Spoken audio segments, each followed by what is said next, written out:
এটা না বেশ কিছুদিন আগের ভিডিও। আমরা সবাই মিলে নদীর ধারে ঘুরতে যাওয়ার জন্য প্ল্যান করেছিলাম। ফাইনালি কিন্তু বেরিয়েও পড়েছিলাম। আর সবাই কিন্তু পুচকে পাচকে ছিল। একটা স্কুটিতে ছিল 3 জন, আর আমার জামাইবাবুর বাইকে ছিল 4 জন। আমি আর আমার বোনঝি আর 2টো বোনপো। তারপরে কিন্তু রাস্তা দিয়ে যাচ্ছিলাম, আর প্রচুর মেঘলা ওয়েদার ছিল। আমরা ভাবছিলাম এই মুহূর্তে যেন বৃষ্টি চলে আসবে, কিন্তু বৃষ্টি আসেনি। আমরা আসার সময় বৃষ্টির মুখে পড়েছিলাম। ফাইনালি কিন্তু নদীর ধারে চলে এসেছি, আর এখানে অনেক দোকানপাট বসেছিল। তারপরে কিন্তু এখানে দাঁড়িয়েছিলাম, ওটা লঞ্চ ঘাটা। এখান থেকে লঞ্চে উঠে সবাই ওই পারে যায়।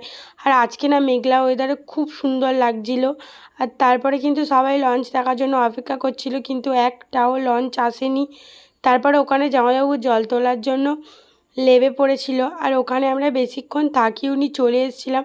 যেহেতু তোমাদেরকে বললাম বাচ্চারা অনেক ছিল, তাই কিন্তু থাকা হয়নি। তারপরে ওখান থেকে আইসক্রিম